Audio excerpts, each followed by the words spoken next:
pequenininhas ali tocando piano. Acho que quase todo mundo já deve ter visto esse vídeo. Com 2 anos, a criança tocando. Aí fala, mas isso é processo reencarnatório, tá? Por quê? Porque provavelmente essa criança que está ali tocando aquele piano, ou outras pessoas que têm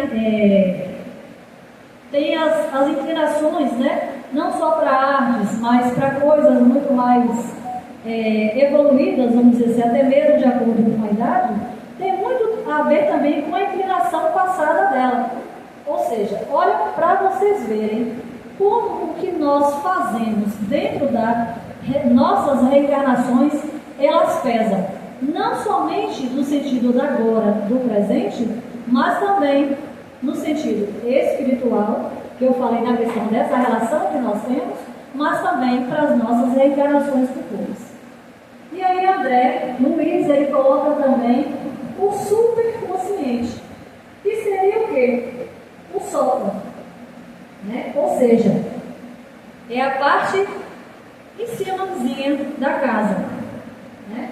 Ou seja, é o local, quando a gente coloca no sentido da casa, apesar de aqui nós estarmos no Brasil, a gente não tem muito essa dinâmica do solo. Mas é um local que tem-se ainda pouco acesso, vamos dizer assim, né? Então ele colocou ali que seria o quê? Que é o ideal e metas. O que nós queremos para o futuro? Quando eu falo futuro, eu falo no sentido do futuro, pode ser futuro presente agora mesmo. O que a gente precisa se modificar? Quais seriam as inclinações que precisam ser modificadas e que está transcorrendo de maneira que está levando-nos a declínios ou desvios?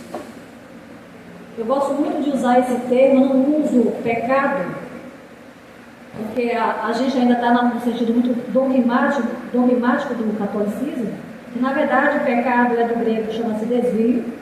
Eu gosto muito de levar mais, acho que é mais leve, né? A questão do desvio.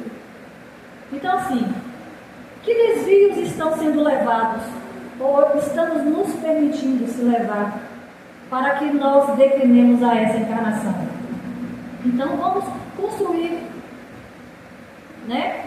Através da nossa casa mental, através da nossa mente, ideais e metas de melhoramento. Para quê? Para que assim possamos vibrarmos. Porque a nossa mente não é um universo em expansão? O que nós refletimos aqui não nos refletem em toda a parte?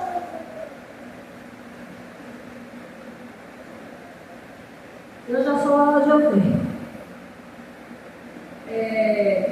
A casa mental pode ser comparada a uma casa, mesmo com diferentes formas, que representam diferentes níveis mentais. Ou seja, se nós trazemos para a nossa casa mental sentimentos negativos, como inveja, ódio, rancor, ciúmes, o que a gente vai acumular na nossa mente? Sujeira. E esse acúmulo que vem para a nossa mente, o mecanismo que traz isso a cada um de nós é o quê? O nosso pensamento. Então, quando nós mudamos o nosso pensamento, nós mudamos esse espelho, tiramos esse espelho de nós, no sentido das inclinações, não das coisas boas, que nós temos coisas boas também, graças a Deus. Mas quando nós mudamos o espelho, quando estamos nas inclinações ruins e levamos esse espelho para a figura do Cristo, que era a bondade e generosidade, a gente não vai mais permitir que esses pensamentos negativos aí se acumulem na nossa casa. A mente atormentada pode causar doenças e sofrimentos desnecessários. Eu disse isso um pouquinho mais lá atrás, né? Quando eu falei no sentido de quantas doenças psíquicas e emocionais temos hoje em dia. Por quê? Porque nós não vibramos da maneira que deveríamos vibrar. Mas quando eu falo para vocês nós, eu falo inclusive eu também. Quando eu cheguei nessa casa aqui, eu tinha síndrome do pânico durante 3 anos. Por quê? Porque eu estava em desajustes. Eu estava trazendo para mim, para o meu campo energético, uma vibração que só favorecia irmãos que estavam também em desajustes. Até que um dia, eu lá na minha casa, eu pedi a Deus, eu roguei. Gente, olha como é importante nós rogarmos a Cristo. Nós pedirmos ajuda. Porque quando nós saímos desse local, de onde nós estamos, não que Deus não nos ouvisse. Ele sempre nos ouve, porque Ele é Deus, soberanamente bom e justo. Mas Ele precisa que nós entendemos isso. Quando Jesus ele ia fazer as curas, Ele poderia de imediato ali e curar o cego. Mas o que Jesus ele dizia antes? Tu queres ser curado? Por que ele fazia essa pergunta? Porque ele queria que através da sua colocação da vontade, você tivesse verdadeiramente preparado a se modificar. E aí entra aonde eu falei, no sentido dos desvios. Nós não fomos criados ou estamos confinados a permanecer nesses desvios. Não foi assim que o mestre o tempo todo pregava? Basta que você ore, você rogue, você se modifique. Não foi assim também com Maria Madalena e tantos os outros discípulos ali? Também se foi assim com Paulo. Eu gosto muito de citar Paulo. Por quê? Paulo, diferente daqueles 12 que vieram com a missão de estarem juntos com Jesus, e também tem Maria, de estarem juntos com Jesus, Paulo ele mesmo fala, eu vi Jesus embaçado. Quando ele diz que viu Jesus embaçado, por quê? Paulo apenas teve uma visão na ida para Damasco, aonde Paulo, de perseguidor do Cristo, Paulo ele se achava, conhecedor da palavra. Por quê? Porque Paulo ele era doutorado na lei, ele ia inclusive substituir Gamaliel, que foi o seu instrutor, que era uma pessoa de nível cultural e intelectual muito grande, e criou Paulo para que ali o substituísse. Então Paulo, ele conhecia tudo a respeito da Torá e tudo a respeito de Deus. Só que esse tudo que Paulo conhecia era o quê? Não era nada. Porque Paulo ainda estava na casa mental, limitada na matéria. Paulo até então não entendia que somos muito mais do que matérias. Somos espíritos. Então, quando Paulo reconheceu que existia Jesus de verdade, que existia essa espiritualidade amiga, Paulo foi curado.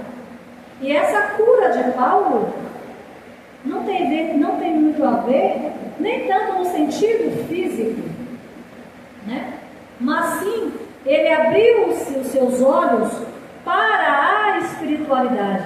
Ele entendeu que existe algo muito mais além do que estarmos aqui. E aí dizia, a vigilância, como já dizia Jesus, Orai e vigiai é essencial em nossas vidas. Pois a natureza dos sentimentos, aquilo que a gente pensa, o que a gente reflete, nos dificulta seguirmos, se cultivarmos pensamentos ruins. Porém, se cultivarmos o amor, a bondade, o perdão, isso vai nos facilitar. E esse facilitar é o objetivo de cada um de nós, que é evoluirmos. É um dia estarmos frente a frente, junto a nosso Pai, tão amado e bondoso, que nos aguarda de braços abertos. Já dizia Paulo, eu gosto muito de Paulo, em Romanos, somos transformados pela renovação da mente. Que a paz de Cristo nos envolva, que a reflexão de hoje, meus irmãos, possa nos trazer acalentos necessários, mas principalmente, uma oportunidade que está sendo dada a cada um de nós nesse momento, tanto aqui no plano físico como no plano espiritual. Muitos irmãos aqui chegaram hoje, chegaram sem mesmo entenderem de onde vieram, o porquê estão aqui, diferente de nós, que estamos conscientes e com a possibilidade de mudança de pensamentos. Mas olha só como é essa generosidade desse Pai. Trouxeram esses espíritos aflitos, que muitos deles estão, sem conseguir ver durante séculos e décadas uma luz. Mas em um pequeno e breve momento, tiveram a oportunidade dele mesmo rogar por esse acolhimento. E esse acolhimento foi dado. E hoje, com fé em nosso Jesus Cristo, esse Salvador, esse modelo e guia que nos abençoa e que nos conduz o tempo todo, esses irmãos sairão daqui acolhidos. Como eu desejo que cada um de vocês, que aqui hoje estão, que saíram das suas casas, que teve uma movimentação espiritual dos seus mentores, de uma espiritualidade superior e de uma família que nos ama e que está aqui acompanhando cada um de nós nesse exato momento, vocês possam assim se permitirem, se permitam mudar. Se vocês quiserem, podem mudar.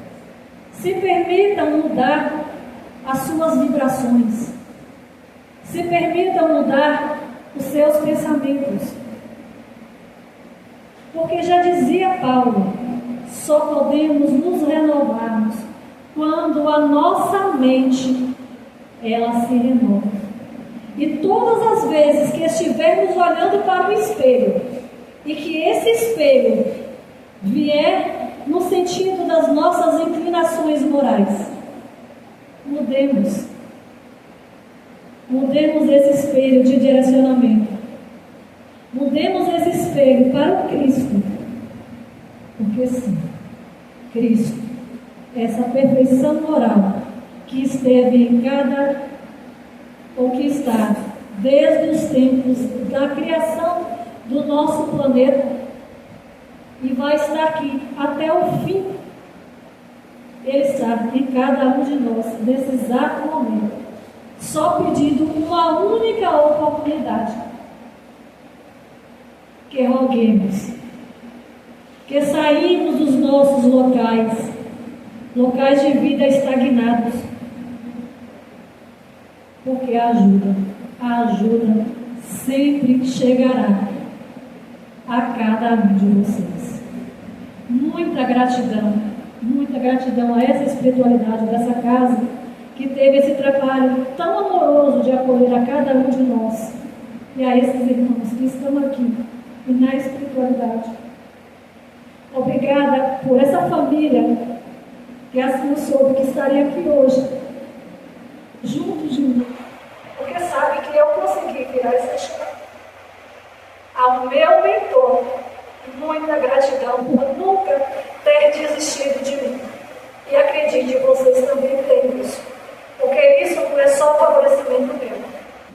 Porque para nosso Pai, Ele não favorece somente eu, Andréia, mas favorece todos os teus filhos. Que a paz de Cristo nos envolva e nos leve para os nossos lares com muita senda de amor e de luz. E que esse amor se renove, assim como a nossa mente, todos os dias. Que assim seja.